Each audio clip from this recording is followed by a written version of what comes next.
대규모 대형 가스발전소를 만들 수 있는 제조기업이 전 세계에 한 대여섯 개밖에 없거든요. 지금 공급망이 꽉 찼어요. 다 예약이 끝난 거예요. 그래서 5년 동안 기다려야 된다고 해요. 우와. 인사할 시간도 많습니다. 여러분의 시간을 낭비해드릴 느리지만 쿨한 과학. 랩미팅입니다. 반갑습니다, 교수님들. 반갑습니다. 태양광은 왜 반대할까요? 태양광은 도시에서 반대하는 이유와 네. 농촌에서 반대하는 이유가 달라요. 과학적으로 볼 때 태양광은 빛을 흡수하잖아요. 네. 눈부심이 그렇게 많이 발생하지는 않아요. 네. 네. 가장 큰 이유는 도심지, 특히 주택 가격이 비싼 곳에 사시는 분들은 네. 집값에 도움이 되는 인프라를 원하기 때문이에요. 경기장이 들어오든지 뭐가 들어오든지 그게 들어와야 되는데 아무것도 못 쓰는 노는 게 들어와 있으니 집값이 안 오른다고요. 농촌 지역에서는 왜 반대를 하냐라고 하면 농사를 짓는 임차농과 소유주가 다른 경우가 되게 많아요. 그렇죠. 소유주들은 원해요. 농사라는 건 불확실성도 크고 가을철에만 수입이 들어오는 그런 형태인 경우가 많은데 태양광은 꾸준하게 돈이 들어오니까 연금처럼 받을 수 있는 혜택이 있는데 반대로 임차농 같은 경우에는 자기가 농사할 수 있는 농경지가 줄어들잖아요. 그러니까 임차농들이 반대를 하는 거죠. 이해관계에 따른 반대가 좀 농촌 지역에는 있기 때문에 그건 사실 좀 조정이 가능하지 않을까라는 생각이 들고요. 풍력도 역시 반대를 합니다. 그러니까 다 반대하는 거예요. 요거는 왜? 역시 마찬가지로 어민들 입장에서는 조업을 할 수 있는 지역에 어떤 제한이 걸리게 되잖아요. 네. 그런 부분에서 보상금 이슈가 좀 있다라고 보시면 될 것 같아요. 이런 문제를 해결하기 위해서 유럽이나 미국에서는 이익공유제를 많이 합니다. 지금 우리나라도 일부 실시하고 있는데 기본소득 이런 개념을 얘기하는 게 저리로 대출해 주는 거예요. 그 지역에 있는 사람들한테 현금이 없을 수 있으니까 저리를 대출해 주는데 얻는 그 이득이 이자보다 훨씬 높게. 그래서 장기 계약을 하게 돼서 20년, 30년 동안 계약을 하게 되면 그 지역에 있는 어업권이라든지 농사에서의 이해관계를 어느 정도 조정 가능한 그런 부분으로 설계하는 그 부분들이 논의가 되고 있고요. 아마 그 부분은 좀 더 보편화된 수단이 될 가능성이 높다라고 보시면 될 것 같습니다. 갈등 요소가 다 있기 때문에 제 생각을 바꾸게 된 이유가 한전에 들어가기 전에는 책상 위에서 펜대랑 키보드를 두들기던 사람인데 한전에 딱 입사를 했는데 처음으로 한 임무 중에 하나가 송전탑 방호였어요. 그게 뭐냐면 제가 입사했을 때 밀양 송전탑 이슈가 있었거든요. 네. 사회적 갈등이 엄청난 비용이 되는구나. 네. 공사를 지연시키고 선진국에서 일어나는 일이 우리나라도 일어났구나. 그래서 그때 방호를 하러 갔거든요. 네. 밀양 지역에 가가지고 컨테이너 박스에서 자면서 2교대, 3교대로 이렇게 밤새서 지키면서 사회적 갈등이 중요하구나. 이거는 정말 예스 아니면은 노구나. 아니면은 아무리 계산기 두들겨도 아예 안 될 수도 있는 게 수용성이구나라는 부분이 있었고요. 그 부분에 대해서 우리가 잘 설계해야 된다, 앞으로. 어떻게 보면 전력 인프라는 다 혐오시설이기 때문에 네. 정책에서 사회적 갈등에 대해서 지금은 어떻게 하면 잘 설득해서 비용을 낮출까라는 부분인데 오히려 저는 공론화를 해서 인덱스를 만들고 그러한 지표에 따라서 합리적인 어떤 보상을 만들어야 된다고 생각하고요.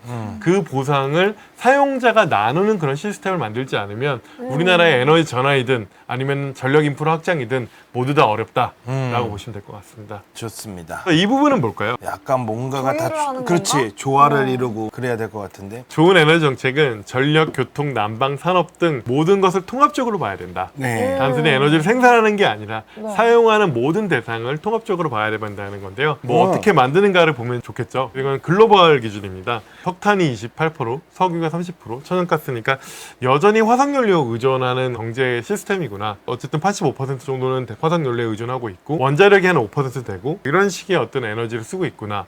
를 보시면 될 것 같고요. 전기는 석탄이 여전히 많이 만듭니다. 네. 글로벌로 보시면. 석유는 그렇게 많이 쓰지 않아요. 석유는 디젤 발전기나 소규모 발전들로 많이 쓰기 때문에 특수한 경우에는 석유가 좀 비싸거든요. 이렇게 보시면 될 것 같고 천연가스는 효율성이 높아서 20%에서 전기는 58%고 원자력이 전기에서 9%를 차지하죠. 사실은 원자력이 되게 큰 거 아니야? 라고 보시는 분들이 있는데 네. 전기에서 그냥 10% 미만으로 떨어졌어요. 그 이유가 우리나라는 전기의 30%를 원자력이 만드는데 글로벌에서는 9%예요. 그 원자력이라는 건 핵물질을 다루기 때문에 네. 신뢰할 수 있는 국가 그리고 원자력 발전소는 기본적으로 건설비가 많이 들기 때문에 그것을 감당할 수 있는 재정적인 안정성이 있는 국가다 보니까 전 세계에서 한 32개 국가만이 원자력을 쓰고 있어요.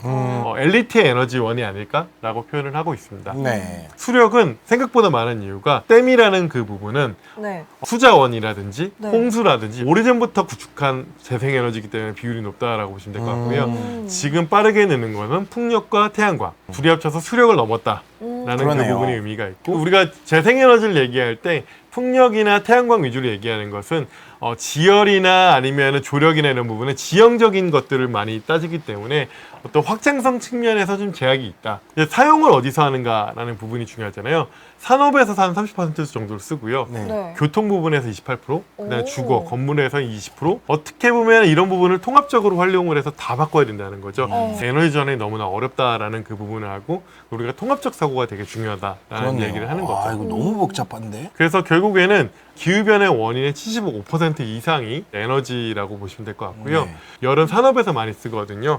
그렇기 때문에 사실은 전기가 최종 수요에서 20%밖에 차이를 안 하는데 네. 전기를 만드는데도 화석연료를 많이 쓰잖아요. 네. 그래서 화석연료 전체에서 한 35% 내외 정도가 전기를 만드는 데 씁니다. 전기 자체에서 배출하고 있는 그런 열과 같이 하는 그 부분이 33% 된다라고 보시면 될 것 같아요. 그렇기 때문에 우리가 에너지 정책을 단순히 에너지를 생산하는 그 정책을 말하는 게 아니라 에너지를 사용하는 그 부분도 동시에 다 고려를 해서 접근을 하는 통합적 사고, 조율을 할 필요가 있다.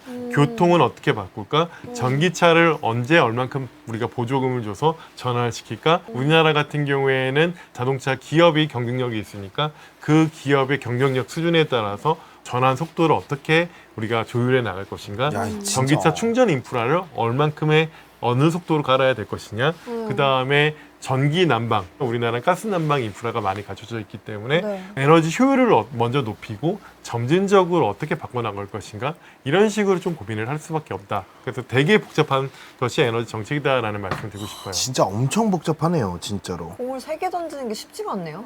그렇죠. 저글링이 잘 안 되죠. 네. 네, 좋습니다. 네, 이거는 뭘까요? CO2 그린 탈탄소. 저울이니까 균형이라는 거고, 그다음에 네. 공장이 있고 막 뭔가 컴퓨터를 쓰고 있죠. 네. 좋은 에너지 정책이라는 건 단기적 전력 안정과 단기적인 이중 과제다. 이 균형감이 되게 중요하다라고 볼 수 있을 것 같은데요. 네. 단기적 전력 안정에서 지금 중요한 이슈는 인공지능이잖아요. 네. 이것은 아크 투자 자문에서 만든 건데 그건 산업혁명을 의미해요. 부가가치를 얼마나 하냐. 스팀 엔진은 우리가 말하는 석탄으로 만든 증기기관을 말을 하고 그다음에 철도를 의미하고 전기를 의미하고 인터넷을 얘기하는데, 인공지능이 진짜 여태까지의 전환보다 훨씬 더 큰 부가가치를 만든다라는 그런 기대가 섞인 정책 방향을 얘기하는 거고요. 결국엔 인공지능은 되게 중요하니까 인공지능이 전기를 어마어마하게 먹을 것이다 라는 그 예측이에요. 2024년에 그에서 2028년 불과 4년인데 인공지능이 쓰는 이 전기가 2배 이상 된다, 지금보다. 2030년에 되면 뭐 3배까지 간다, 이런 식으로 예측인 것 같고요. 전기 패권 경쟁을 한다는 게 정말 인공지능 경쟁을 하고 있잖아요. 정말 더 많은 전기를 많이 쓰는 그런 국면이라고 보시면 될 것 같아요. 지금 데이터 센터가 쓰는 전기량이 얼마나 되냐인데, 지금 프랑스랑 독일 사이에 있는데 러시아보다 더 많이 쓰게 된다. 데이터 센터가 30년대가 되면. 빅테크라고 하는 부분들이 전기를 구하려고 난리다. 지금 데이터 센터를 어디다 짓고 있냐면 미국에서는 전력망 여유가 있는 데를 찾아다니고 있고요. 네. 지금 가스터빈 같은 경우에는 대형 가스발전소를 만들 수 있는 제조기업이 전 세계에 한 5개밖에 없거든요. 네. 지금 공급망이 꽉 찼어요. 다 예약이 끝난 거예요. 그래서 5년 동안 기다려야 된다고 해요. 우와. 가스발전기 짓고 싶어도 못 짓고 지금 대기 비용도 내고 있대요. 대기 비용이요. 예. 그래서 돈을 계속 안 내면 딴 사람이 들어오는 거지. 그 맞- 자리 맡음 비용. 와. 일단은 가스발전을 선호하는 이유는 가스발전은 5년이면 건설이 되거든요. 통전망이 어느 정도 여유 있는 지역이든 아니면 발전 지역에 가서 지어서 내가 하겠다라는 부분이고요. 두 번째는 꺼졌던 원자력 발전소를 재가동시켜라. 대신에 내 전용으로 해줘. 그 3마일 원전이 사고가 난 거는 멈췄고요. 사고가 나지 않은 거는 가동을 하다가 최근에 수명이 끝나서 다시 유지보수 안 하고 멈춘 상태였거든요. 유지보수 비용도 내가 내고 다 할 테니까 내 전용을 해. 다시 돌리자. 이런 계약도 하고 있고요. 그리고 SMR이라는 소형 원자로 같은 경우에 지금 당장 쓰지 못하지만 내가 투자를 할게. 10년 뒤가 됐든 5년 뒤가 됐든 그 우선권을 나한테 줘. 내가 그걸 쓸 수 있는 계약을 맺을게. 이런 식으로 빅테크들이 전기를 찾아 나서기도 하고요. 전기 여유가 있는 국가거나 가스발전소가 있는 국가에 데이터 센터를 짓기 시작했어요. 이제는 이런 얘기도 하고 있어요. 석탄이 필요하다.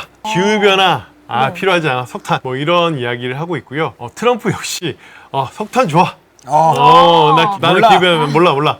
이런 식으로 얘기를 되고 있습니다. 어떻게 보면 석탄 건설 기간도 7년, 8년인데 뭐 인공지능 한다고 우리가 기후변화 완전히 포기하자라는 그런 얘기가 나오고 있는데 그러면 이제 밸런스를 깨트리는 거가 되겠죠. 장기적과 지금 당장의 어떤 균형감을 좀 많이 가져가는 부분들을 고민을 해야 된다라고 보시면 될 것 같아요. 사실 이거 제가 AI와 기후의 미래라는 김병권 선생님이 쓰신 책을 리뷰를 했었거든요. 네. 제가 고민을 하다 좀 그럴싸하게 쓴 것 같아서 한번 소개해보려고 가져왔습니다. 네.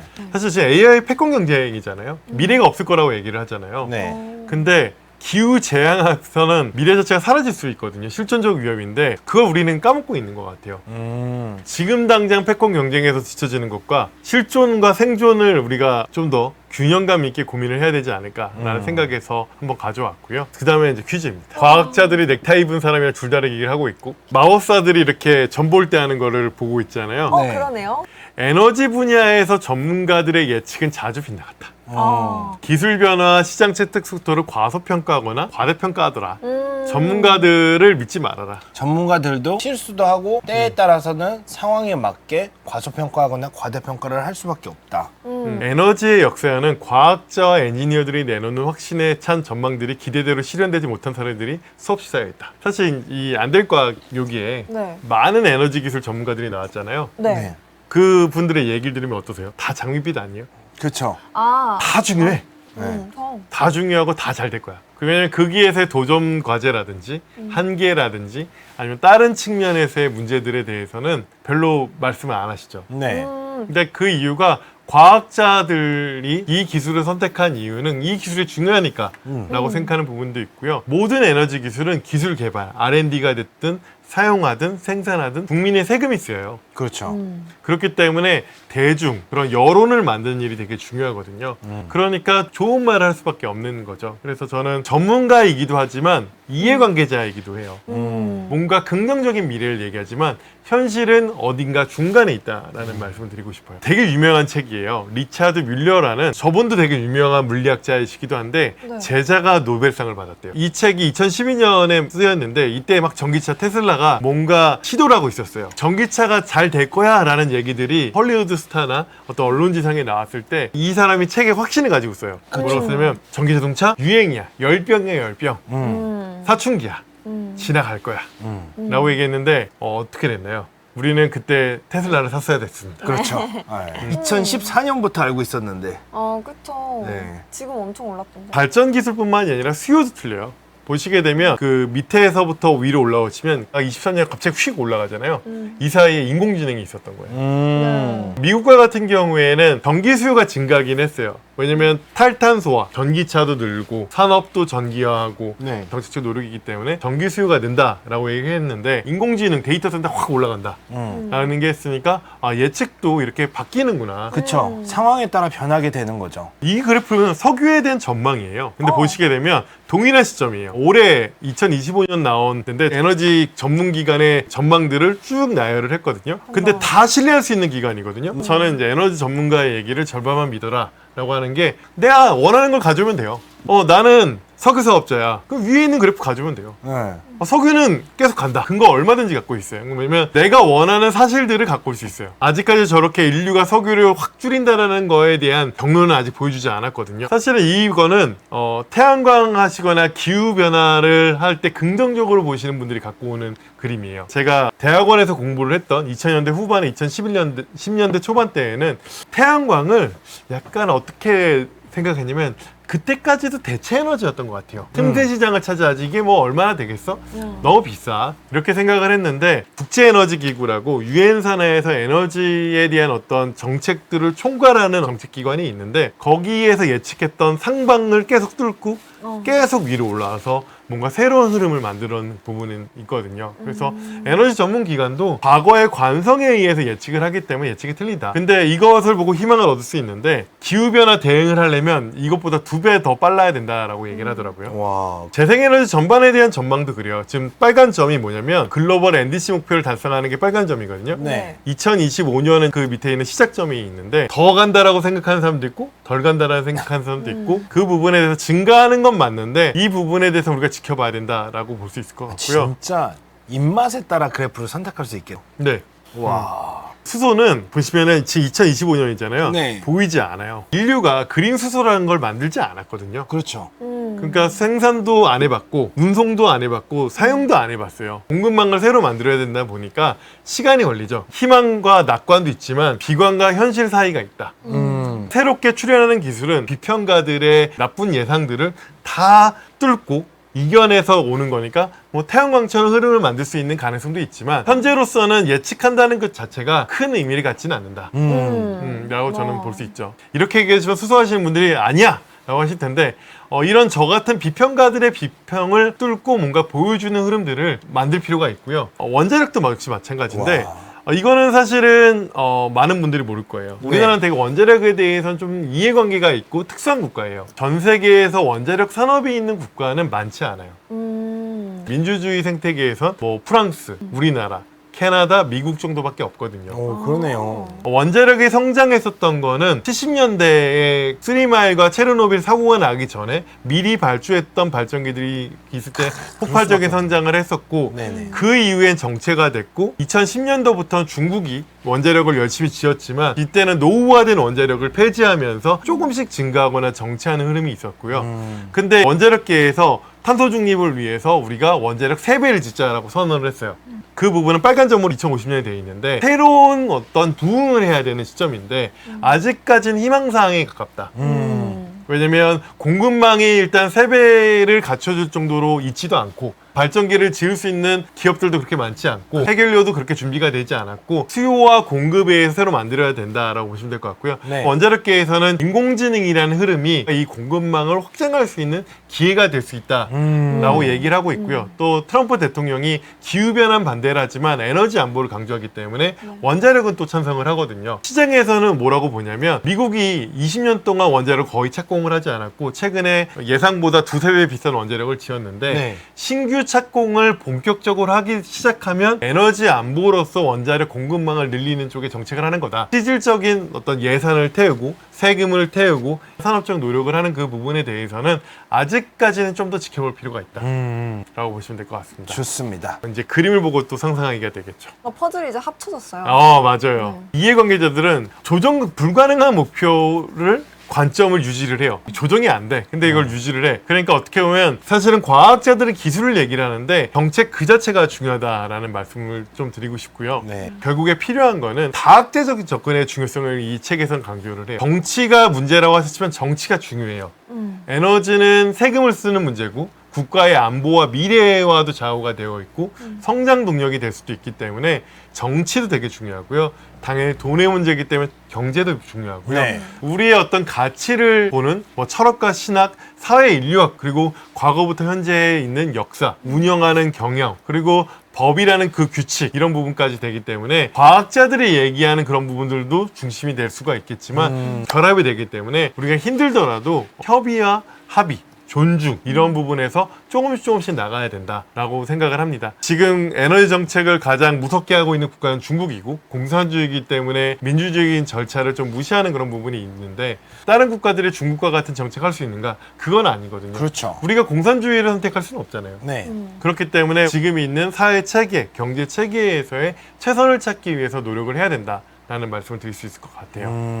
그 이제 에너지 기술에 대해서 이제 이야기를 하나씩 해보시면 좋습니다. 일단 태양광은 어디에나 이제 볼 수 있는 자원이 됐죠. 태양광을 하시는 분들은 10년 전, 20년 전에 지금보다 10배, 100배 비쌌다. 지금 정말 90%가 싸졌고 우리가 오일 가격보다 싸다는 얘기를 하는데 사실은 이거를 또 반대하는 의견을 본다면 해가 뜰 때만 전기를 만들죠. 그렇죠. 네, 맞아요. 시스템에 불안정성을 주기 때문에 뭐 배터리를 낸다고 하지만 그게 과연 고신뢰라고 할 수 있느냐 믿을 수 있느냐. 그런 얘기를 할 수도 있고 안정적인 발전소를 150년 동안 돌려왔는데 불확실성한 시스템을 만드는 것 자체는 어려운 난제가 아니냐 이렇게 볼 수 있는 부분도 있다는 거죠. 이거는 AI 전력기인데요. 대부분 원자력 주식이에요. 그래서 원자력 주식들이 되게 많이 올랐거든요. 네. 트럼프 이후에 에너지 안보와 인공지능 하면서 소형 원자로는 대형 원자로보다 싸다. 그리고 모듈을 했기 때문에 수요만 있다면 대량 양산을 해서 만들 수 있다. 여러 개 갖다 놓으면 되니까. 그리고 빅테크들이 투자를 했기 때문에 빅테크들이 함께하는 것은 무조건 뜬다. 그런 이야기들을 하죠. 근데 이거를 조금 비판적으로 보는 사람들은 이렇게 얘기를 하죠. 아직 SMR 1호기가 없다. 그쵸. 지금 쓸 수 있는 SMR은 없어요. 물론 중국이 만들었다고는 하지만 어쨌든 우리가 시장에서 사올 수 있는 SMR은 없는 건 맞거든요. 지금 현재는 그렇죠. 모든 과학은 반복하고 학습하면서 규모의 경제를 만들잖아요. 맞아요. 커지면서 더 싼 발전을 만들었는데 SMR은 작아지는 거기 때문에 비싸요. 우리나라 같은 경우에 기존에 있었던 원자력은 한수원과 한국전력 그리고 국가가 하는 어떤 단일한 모델이기 때문에 그 모델을 반복적으로 줘서 원자력이 유럽이나 미국보다 저렴한 부분은 맞지만 미국이나 유럽은 경쟁 시장 구도 속에서 원자력이 시장 실패를 해서 되게 비싼 자원이 됐거든요. 그렇죠. 근데 그 비싼 자원들보다도 SMR은 두세 배 비쌀 거란 예상을 해요. 빅테크는 럭셔리를 감당할 수 있겠지만 보편적인 기술이 될까? 이런 부분은 아직 증명하지 않았다라는 거고요. 그리고 닭과 달걀의 문제이긴 한데 비싸니까 수요가 없잖아요. 근데 수요가 많으면 공장에다가 공급망을 왕창 만들어서 모듈로 찌르어내니까 싸지잖아요. 그럼 어떤 게 먼저 나올 것인가가 아직은 불확실하잖아요. SMR 옹호하시는 분들은 될 거야. 라고 말을 하고요. 근데 엄밀히 말하면 지금 어떤 단계냐면 실증 단계까지는 가는 것 같아요. 빅테크가 투자를 해서 1호기를 만들고 그 1호기라는 것을 뭐라고 하냐면 말 그대로 기술 검증이에요. 문제없이 돌아간다. 그 다음에 2호기를 만들어야겠죠. 거기에서 경제적으로 좀 더 효율적으로 만든 다음에 네. 그 다음에 이제 입찰을 받겠죠. SMR 살 사람들 찾습니다. 그러면 SMR을 짓는다라고 한다면 시장에서 언제 구할 수 있을까라고 하면 긍정적으로 보시는 분들은 30년. 근데 공급망을 구축하고 확장하고 이를 생각하면 40년이 돼야 되지 않을까? 너무 오래 걸리는데요. 사실 인공지능이 지금은 패권 경쟁을 하고 있잖아요. 이것도 구조조정 될 거다. 빅테크들이 서로 인수합병을 할 거고 비용을 따질 거고 전기를 적게 쓰는 알고리즘을 쓸 거고 근데 SMR은 준비되는 건 2035년 그 이후부터일 것 같은데 물론 그러면 또 다른 성장, 전력 수요의 성장이 오면 될 수도 있지만 미국의 정책 보고서에서는 실질적인 인공지능 폭증과는 관련이 없고 석탄이 완전히 문 닫는 그때에 대한 기술이 되지 않을까? 석탄이 문 닫을 거라 보십니까? 일단은 유럽과 미국은 이제 그 노후화된 석탄도 그때쯤에는 완전히 끝이 날 수밖에 없거든요. 수명이 돼서. 네. 그래서 사실 SMR은 현재로서는 되게 비싼 게 문제예요. 가장 비싼 게 문제이기 때문에 그 부분에서 우리가 고민을 해야 된다라는 네. 부분이 있고요. 수소를 얘기하시는 분들은 옛날 문헌을 보면 되게 멋진 얘기를 하시더라고요. 원래 인류는 고체 에너지 썼다. 나무, 석탄, 그리고 액체 연료를 썼다. 액체는 석유, 그리고 기체의 시대가 온다. 가스. 그 다음에 수소. 그래서 수소 100% 시대가 온다 이렇게 얘기를 하는데 수소는 아름답죠. 근데 수소를 우리가 그린 수소라는 거를 만들어 본 적이 없잖아요. 없죠. 결국에는 기술도 만들면서 동시에 싸게 만들어야 되는 거잖아요. 네. 그런 부분에서의 또 어떤 도전 과제가 존재를 하는 거죠. 근데 요즘에 이런 얘기가 나오고 있어요. 뭐냐면 태양광 프로젝트가 사우디나 이런 쪽에서 너무 싸진 거예요. 오. 재생에너지 프로젝트 같은 경우에 장기 계약을 맺거든요. 20년, 10년 계약을 하는데 우리나라가 대충 한 100원 정도 해요. 장기 계약 원가가 20원밖에 안 하는 거예요. 와. 그건 전기가 정말 싸졌잖아요. 네. 평원에 있는 전기가 진짜 풍부한 사막 같은 데다가 태양광을 정말 많이 만들어. 그래서 그거를 수입해 오는데 수준의 기술 거기다 넣으면은 수소 가격이 전기 가격보다 쌀 수 있다. 와. 그러면 이게 상상이잖아요. 근데 지금은 가능할 것 같다라는 이야기들도 시장에서 나오고 있어요. 그래서 원래는 이런 상상을 했었거든요. 재생에너지가 풍부한 지역에서 초고압 송전솔로를 꼽아서 슈퍼그리드를 만들자. 근데 슈퍼그리드를 하려면 한중일이 신뢰관계가 있어야 되고 외교적으로 정말 믿을 수 있는 관계여야 되니까 에너지 안보적으로 유럽과 같은 지역은 가능한데 유럽은 사하라 사막에서 뭐 가져오고 중국은 답 꽂고 뭐 이런 이야기가 있었는데 좀 진척이 없었어요. 근데 지금은 대규모 태양광을 수전에만 할 수 있는 기술만 어느 정도 확보가 되면 저렴한 전기가 가능할 거네. 그건 전기를 아예 수입하는 것도 가능하겠다. 그렇겠다. 그래서 어떻게 보면 이것도 아직은 상상의 영역과 사업의 영역이 왔다 갔다 교차하는 거니까 10년 뒤가 되면 우리가 상상할 수 없는 방식으로 전기를 수입하는 방식이 될 수 있어. 우리가 석유를 수입하는 것처럼 천연가스를 수입하는 것처럼 그런 것도 상상할 수 있을 것 같아 라는 얘기가 된다는 거죠. 정책을 하는 걸 이거를 신뢰할 수는 없지만 현실적인 경로도 탐색하지만 그런 다양한 상상력에 대해서도 경로를 만들어야 되고 그 상상력을 실현시키는 경로는 과학기술, R&D, 연구개발이 되겠죠. 재생에너지가 많아지고 무언가 분산되고 여러 자원이 되면서 가상발전소라는 개념이 나오고 있어요. 뭐냐면 태양광을 모으는 거예요. 네. 지금 있는 전기차도 꽉 충전을 하면 일반 4인 가정이 일주일 동안 쓰는 거거든요. 와. 그것도 이제 이동용 발전소를 쓰는 거예요. 전기차라는 게 발전소가 되는 거는 필연이에요. 그렇게 안 되면 안 돼요. 서울에 한 대충 한 400만 대 정도의 자동차가 있거든요. 네. 근데 그 서울에 있는 자동차가 한 20% 정도가 충전을 한다고 하면 네. 2기가와트 정도의 용량이 필요해요. 오. 그걸 일시하면 망이 공급이 안 되겠죠. 그렇죠, 그렇죠.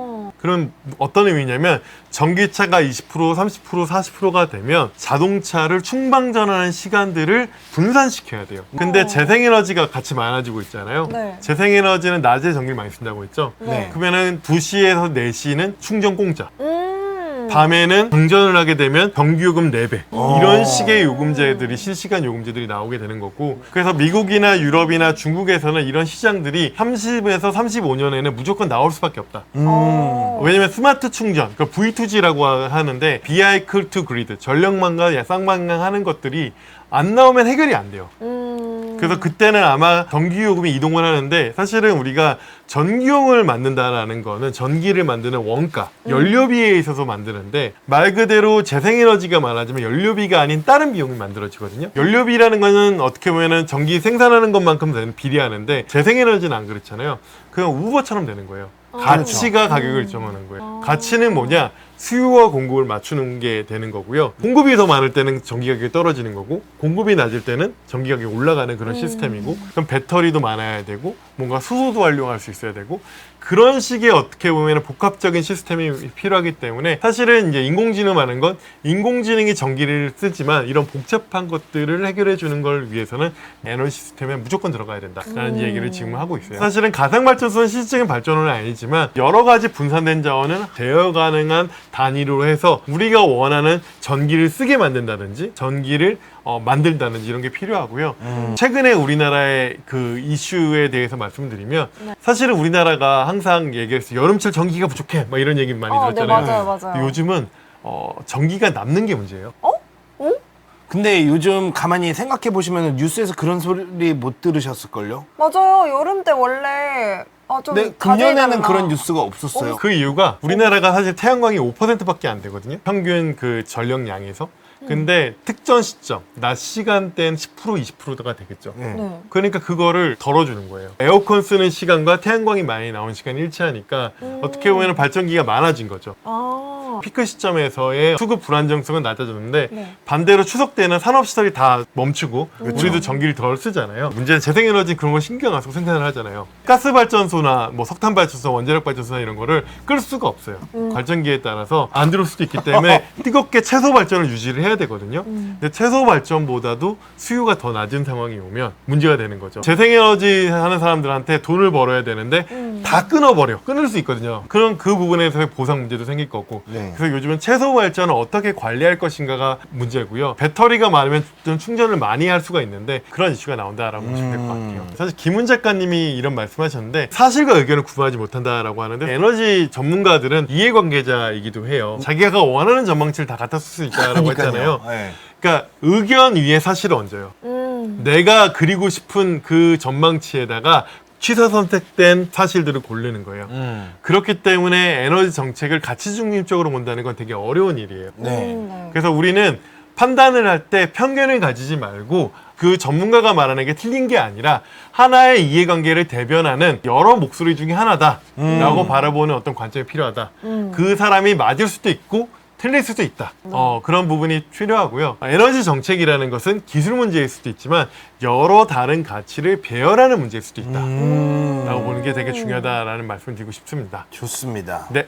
그래서 저는 에너지 정책이라는 건 균형감이 되게 중요하다라고 생각을 해요. 네. 그래서 결국에는 과학과 기술도 되게 중요하고요. 네. 윤리, 형평, 정의라는 그런 부분도 중요하고요. 경제, 정책, 그 다음에 체계 이런 부분도 되게 중요하기 때문에 우리가 균형감 있는 그런 정책들의 관점에서 봐야 우리가 에너지 정책을 제대로 바라볼 수 있다. 정부는 그런 부분에서 계속 고민을 해야 될 것 같고요. 네. 대중도 우리가 뭐 단순하게 반대한다, 찬성한다 보다는 반대하는 사람들도 반대하는 이유가 있을 것이고 찬성하는 사람들도 찬성하는 이유가 있기 때문에 그 중간 지점을 어떻게 찾아 나갈 것인가, 이런 부분이 되게 중요하다. 라고 보시면 될 것 같습니다. 좋습니다. 너무 좋습니다.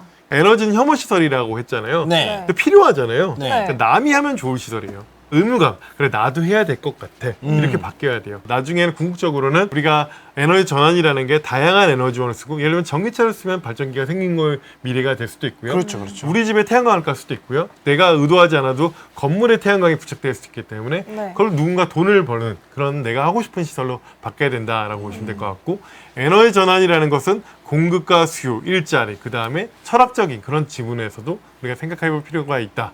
라는 말씀 꼭 드리고 싶습니다. 빠르게 우리나라의 지금 정부의 어떤 주요 정책에 대해서 간단히 설명을 드리면, 좋습니다. 일단은 우리가 이걸 봐야 돼요. 대규모 발전소가 어디 있는가. 네. 보시면 남부와 동쪽, 그 다음에 서해안 쪽에 몰려 있죠. 석탄 발전소 같은 경우에 원자력 발전소도 특정 지역에 몰려 있는 게 보이실 것 같아요. 경상남도, 경상북도, 그 다음에 전라도, 그렇게 몰려 있기 때문에 에너지 산업에서 일을 하거나 전력 산업에서 일하지 않는 이상 서울이나 수도권에 있는 사람들은 잊혀진 존재예요. 찬성하든 반대하든 명확한 건 갈등이 있거든요. 네. 근데 우리가 그 갈등에 대해서는 생각 안 하는 거죠. 수도권에 있는 사람들은, 찬성하는 사람들은 원자력 지어야지 라고 하는데, 그 짓는 거에 대한 갈등 비용에 대해서는 우리가 생각할 필요가 있다. 나는 전력만 고속도로를 짓겠다. 재생을 좀 전산하겠다는 게 뭐냐면, 한 25기가 정도 내외가 수도권에 존재를 하거든요. 인천까지 하면 현재 30기가 정도가 있는데, 용인 반도체밸리가 16기가니까 어마어마하게 많은 전기 용량이 추가되는 건데, 네. 대규모 산업시설을 에너지가 많은 지역으로 보내면 어떨까? 너무 좋겠죠. 네. 일자리도 분산되고 지방 소멸도 막고. 근데 그거를 현실적으로 하는 부분들은 또 다른 층위가 필요해요. 20년 동안 수도권으로 갔던 모든 인프라가 있는데 에너지와 다른 문제 때문에 지방으로 보낼 수 있는가? 쉽지 않죠. 그런 부분들을 노력을 한다면, 일단 남쪽에 있는 재생에너지 풍부한 그 부분들을 전환을 시키고 전력망 고속도로를 깔아서 수도권으로 전달을 하자라는 게 이번 정부에서 가장 중요시 여기는 정책 방향이고요. 전력망 고속도로의 컨셉인데, 근데 이것도 장기 정책 비전이라 보시면 돼요. 만약 이번 정부에서 이걸 한다라고 하면 다음 정부도 아니고 다다음 정부가 끝날 때쯤에 만들어져요. 근데 이게 왜 의미가 있냐라고 하면, 미국에서 재생에너지가 가장 많은 발전소가 있는 지역이 텍사스거든요. 왜 맞냐라고 하면 20년 전에 전력망 계획을 세워서 그것들을 공격적으로 10년 동안 열심히 지었어요. 네. 그래서 지금 재생에너지가 많은 지역에 전기를 깔면 그걸 수요지까지 이동할 수 있는 흐름이 보이는 거예요. 미래 기반을 만들고, 또 수요지에도 최대한 재생에너지나 그런 부분에 전환을 하고, 또 사회 갈등 요소에 있는 부분들은 사회 갈등 비용들을 내재화해서 우리가 필요한 전원들, 원자력에 대해서도 고준위 핵폐기물에 대해서도 빨리 합의해서 그런 시설들도 만들어 나가고, 네. 이런 부분들이 종합적으로 돼야지 우리나라의 어떤 지속 가능한 에너지 정책이 된다. 특정 부분에 대해서 단순히 반대하고 단순히 찬성하고 이런 부분이 아니라 복합적인 부분이 필요하다고 생각하고요. 현실에서 열심히 할 수 있는 부분에서도 노력을 해야 되고, 또 사회적으로 풀어야 될 문제도 풀어야 되고, 기술적인 그 부분에서 노력하면 각각의 기술 영역에 있는 사람들은 R&D를 열심히 해서 비용을 떨어뜨리고 10년 뒤, 15년 뒤에는 그 기술이 주요 기술이 될 수 있는 잠재성들의 경로들을 계속 만들어주는 부분이라고 보시면 될 것 같고요. 회피했던 그러한 갈등들에 대해서도 우리가 같이 포용하고 논의하는 그 부분들이 우리 사회의 어떤 지속적인 발전을 위해서 중요하고, 에너지 정책은 복잡하지만 시민사회 모두가 함께하는 그 노력들이 필요하다라는 말씀을 드리면 아름다운 마무리가 되지 않을까라는 생각합니다. 에너지라는 게 우리나라는 그나마 되게 정책적으로 오래전부터 인프라 시설을 잘 쌓아왔기 때문에 아무 걱정 없이 그냥 쓰잖아요, 일반적으로. 하지만 이제 이런 것들도 고려를 해야 되는 시점이 올 수밖에 없던 거죠. 이렇게 많은 복잡한 부분에서 김성교 박사님이 앞으로도 조금 더 좋은 정책들하고 어떻게 하면 최선의 방법인지 길을 찾아서 앞으로 우리나라 에너지 정책에 큰 역할을 해주시면 좋을 것 같습니다. 오늘 어떠셨습니까? 너무 재밌고요. 채팅들이 되게 재밌네요. 되게 중요한 말씀들도 많이 하신 것 같아요. 사실 우리가 이런 것들을 다 봐야 돼. 약간 이런 거를 알려주신 것 같아서 너무 중요한 많이 배워가는 것 같습니다. 맞아요. 고려하지 못한 지점들이 되게 많았는데 어떤 점들이 에너지 정책과 연결이 돼 있는지 오늘 한번 짚어볼 수 있는 좋은 기회였던 것 같습니다. 그럼 저희는 여기서 마무리하도록 하겠습니다. 인사할 시간도 많습니다. 여러분의 시간을 낭비해드릴 느리지만 쿨한 과학. 랩미팅이었습니다. 감사합니다, 교수님들. 감사합니다.